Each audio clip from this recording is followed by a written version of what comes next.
मैंने लोगों के पासपोर्ट इस वजह से कैंसिल होते देखे हैं कि वो कहते ये तो मैं यूके में आया था फाउंडेशन ईयर में ना। सही है। तो मैंने बैचलर फाउंडेशन ईयर करना था, मैं यूके में फाउंडेशन ईयर पे आया था तो लंदन में। तो मेरा फाउंडेशन ईयर तो अल्हम्दुलिल्लाह कंप्लीट हो गया था। तो फिर मैंने पढ़ा जो उनसे नेक्स्ट बैचलर इनटेक में एडमिशन लेना था, तो यूनिवर्सिटी ने एंड टाइम पे आके हमारा जो है वो इनटेक ही बंद कर दिया जनवरी का। सही है। तो उन्होंने फिर हमें बोला था कि आपका 1 ईयर पासवे होगा, आपने उसमें एडमिशन लेना है जिसमें आप 5 दिन क्लासेस होंगी और ये सारा सिनेरियो होगा। और हमारे पास ऑलमोस्ट 1 महीने का वीजा रह गया था। उससे पहले भी मैं कोशिश कर रहा था कि यूके की फीसेज और हालात देखे, तो मैंने कहा कि यहाँ से चलो मूव आउट कर जाते हैं कि यूरोप वगैरह में।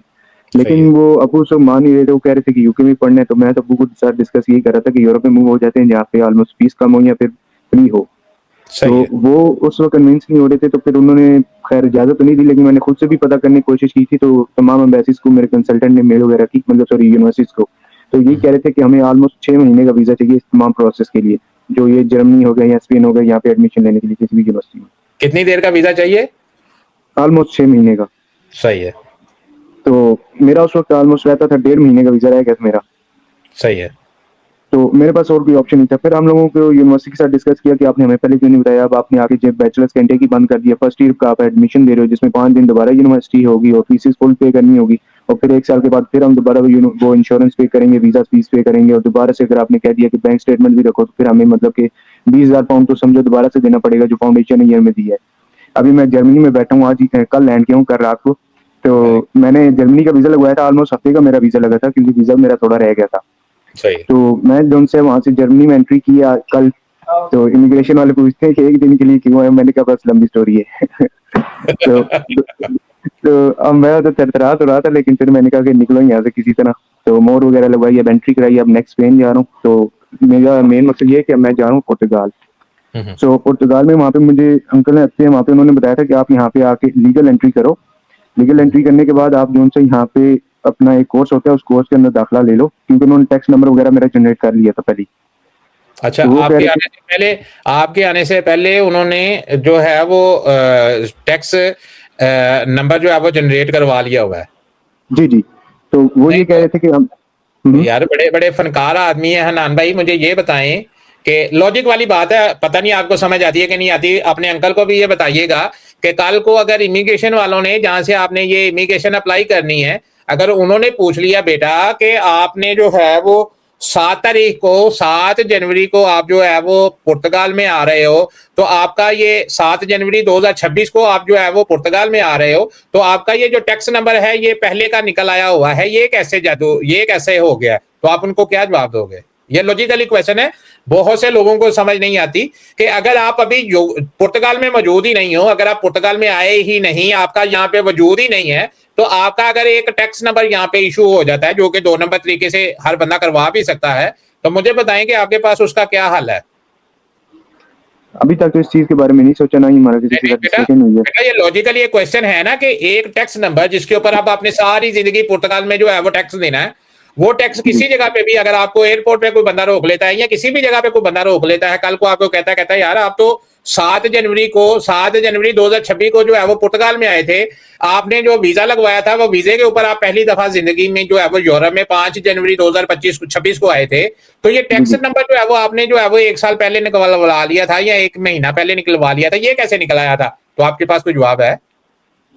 नहीं, ये जवाब तो नहीं। मैं आप जब आप अभी वहां पे जाओगे, जिस दिन आपने वहां पे जाना है उसी दिन वो जो है वो नंबर, फाइनेंस का नंबर, आप वहां पे जाके किसी भी बंदे के साथ, अपने इसी रिश्तेदार के साथ दफ्तर में जाते और उसी वक्त जाके वो आपका निकला था। वो 2 नंबरी भी नहीं होनी थी, वो 2 नंबरी भी नहीं होनी थी, और आपका जो है वो जेन्युइन काम भी हो जाना, तो सारी जिंदगी आपको डरने की भी जरूरत नहीं थी। अब आपको सारी जिंदगी इन चीजों से डरना पड़ेगा।